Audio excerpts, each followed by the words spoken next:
Hey, I pawned your grandfather's watch to cover my student loan. You can buy another one, right? My phone buzzed on the conference table, and I nearly dropped it. I read the message 3 times, each time hoping my eyes were playing tricks on me. No, it wasn't a joke. That watch, the one she just pawned, was a 1969 Rolex Submariner, the last thing my grandfather had left me before he passed away 2 years ago. A gift, a memory, a piece of him I carried on my wrist every day. I excused myself from the meeting, walked into the empty hallway, and leaned against the wall, letting the silence absorb me. My chest tightened. How could someone be so brazen? The words in the text were dripping with nonchalance, was going to default otherwise. Love you. Love me? Really? She didn't just take a watch, she stole a fragment of my history. My jaw clenched as I typed the coldest words I could manage. Thanks for letting me know. Natalie, my girlfriend of 2.5 years, had been living with me for the last 8 months. 8 months of sharing rent, bills, groceries, and now of unmitigated betrayal. I took a deep breath and called my friend Marcus, a lawyer who'd guided me through some rough spots in the past. She pawned my grandfather's Rolex without asking. That's grand theft, right? I asked, already knowing the answer. $11,500 market value. Felony, clear-cut theft. Yeah, Tyler, and you have all the proof. Screenshots, texts, even the confession in writing. File a police report now.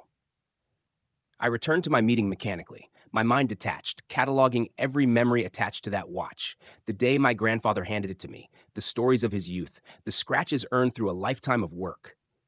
By the time I left the office, I was numb. I drove straight to the precinct, feeling the weight of what I was about to do. The officer at the front desk listened as I recounted everything, and when I handed over the texts, he nodded, sympathetic but professional. She admitted to it in writing, I said. He raised an eyebrow. Then we'll assign a detective. With the value in her confession, this should be straightforward. That evening, Natalie came home as if nothing had happened, wearing a casual smile, unpacking groceries she bought with my credit card, chirping about the week ahead. How was your day? She asked, oblivious. My fingers itched to reach for the phone, to call the detective, but I held myself back. I watched her, this woman who could brazenly steal the most sacred possession I owned and think heart emojis could erase the act. And in that moment, I realized something critical. This wasn't just theft. It was the unveiling of her true character. 2 days later, Detective Harris called. His voice was calm, almost methodical, but I could hear the edge of urgency beneath it. Tyler, we've confirmed the pawn transaction. The shop has the watch, and they've placed a hold on it. The paperwork shows your girlfriend's signature. My stomach dropped. She had used her ID. She had lied, and now it was all official. The officer continued. She received $3,200. The watch's market value? About $11,500. Enough for grand theft and fraud. Fraud. Another felony. The words echoed in my head like a hammer striking steel. I almost laughed when he asked if she had any upcoming travel plans. Her mother's birthday dinner is tomorrow night, I said, shaking my head. A perfect location, packed with family, a guaranteed public setting. Detective Harris didn't hesitate. We'll move discreetly, Mr. Turner. She won't see it coming. I felt a mix of vindication and disgust, knowing the confrontation would be as public as it needed to be. Saturday arrived, and Natalie was radiant, oblivious, fussing over every hair, every brushstroke of makeup. Do I look okay? She asked, twirling in front of the mirror. Beautiful, yes, but entitled, smug, unaware. I answered with measured politeness. You look beautiful. We drove separately. I claimed a work call. She didn't suspect a thing. By 7:15 p.m., I arrived at Rosewood Restaurant. The family was gathered. Gloria, her siblings, cousins, the extended clan, all seated at a long table, laughter and clinking glasses filling the room. Natalie waved, patting the chair next to her. I smiled faintly, masking the tension inside me. Appetizers were just arriving when Detective Harris and a female officer quietly entered. They spoke to the host and then made their way to our table. Natalie's laughter faltered as she looked up, confusion painted across her face. Natalie Hutchins? You're under arrest for grand theft and fraud? Please stand. The room fell silent. Forks froze midair. Gloria's mouth dropped open. I leaned closer and spoke quietly, almost intimate in my words. You stole my grandfather's watch, pawned it without permission. I filed a police report. Her eyes widened, panic creeping in. This is a joke, right? Babe, tell them to stop. I shook my head. You knew exactly what it meant to me. You knew it was irreplaceable. The cuffs clicked around her wrists, and the weight of the moment settled over the table. Gloria stammered, desperately. Surely we can resolve this. I cut her off. She confessed. Felony. No resolution without consequences. Natalie turned toward me, tears streaming, voice cracking. I can't believe you're doing this at my mother's birthday. I can't believe... My father's watch, gone? I stood firm, holding the memories of my grandfather, his life, his integrity, the lessons he imparted through hard work and honesty. Her words fell on deaf ears. Anthony's disgust was palpable, Bethany's silence a quiet condemnation. I left the restaurant with the knowledge that justice was finally being served, that the betrayal had been acknowledged in the only way that mattered, through accountability. The next morning, I woke to a silence that felt almost foreign. No knock on the door, no cheerful good morning from Natalie. Instead, I received the first of what would become countless messages from her family, beginning with Gloria. Tyler, she's in jail. Are you happy now? I didn't respond. I didn't feel triumph or satisfaction, only the cold clarity of justice finally being enacted. Natalie had chosen her path, and it wasn't my responsibility to soften the consequences. Her mother and brother appeared at my condo hours later. I watched through the Ring camera as Natalie tried her key. Locked, she pounded. Tyler, open this door right now. I activated the speaker. You need to leave. You have no right here. Gloria stepped forward, pleading, let's discuss this like adults. I sighed, measuring my words. Adults respect boundaries. She stole from me, repeatedly, and now she's facing the consequences. Lawyers can handle the rest.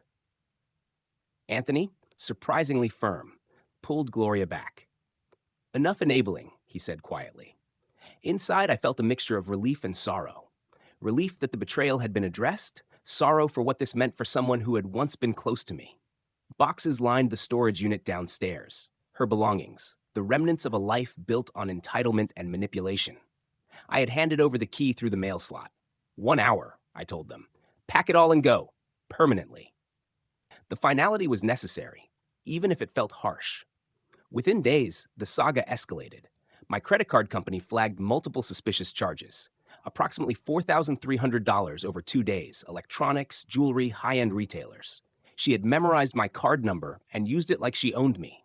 I immediately canceled the card, documented everything, and forwarded it to Detective Harris.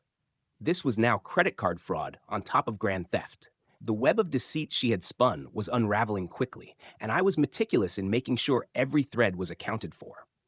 Social media was the next battleground.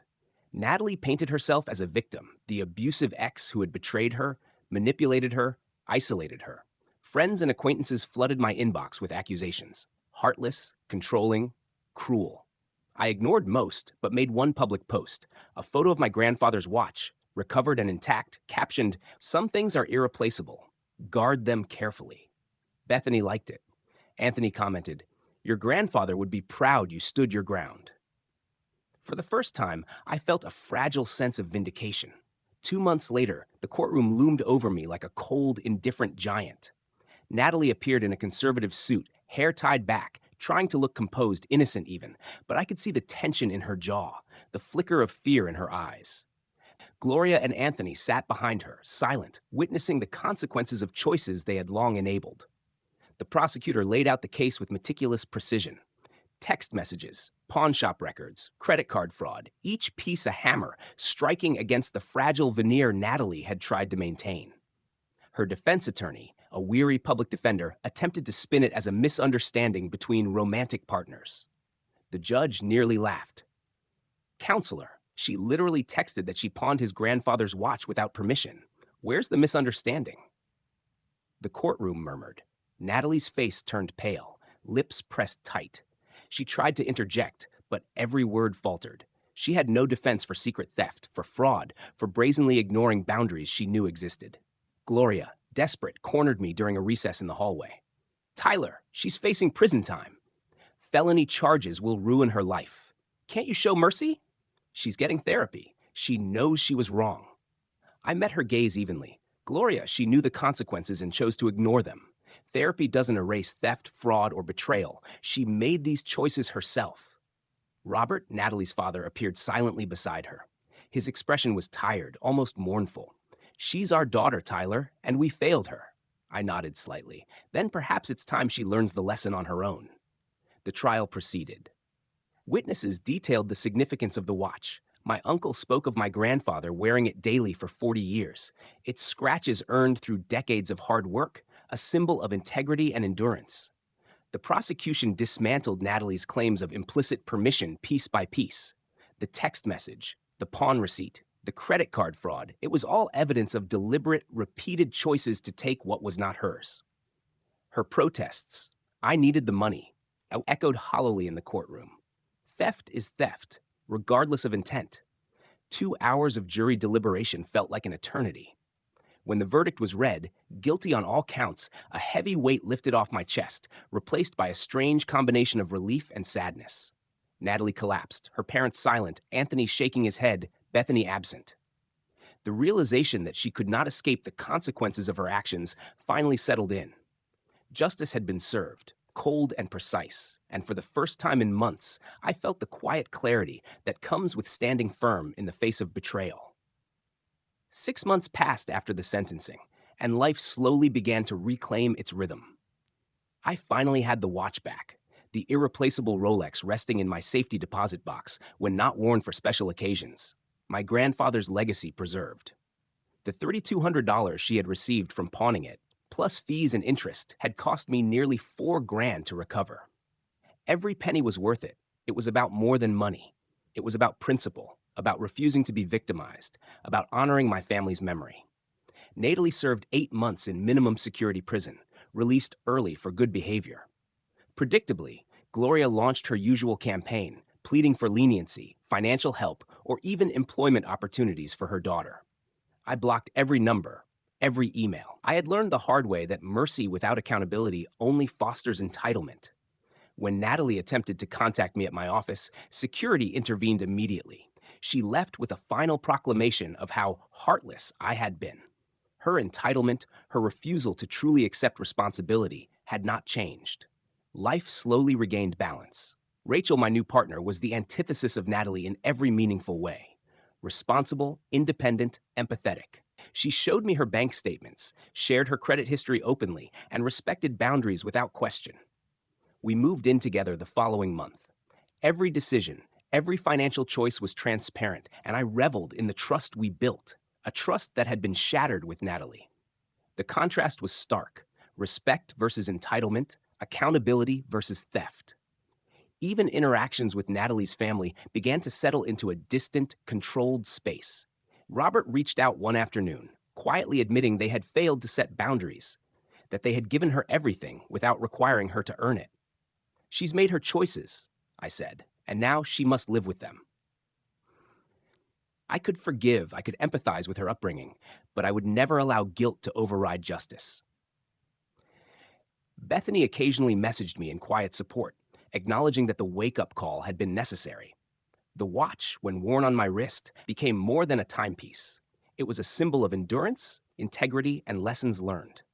I remembered my grandfather's work ethic, his unwavering honesty, and his refusal to allow anyone to take advantage of him.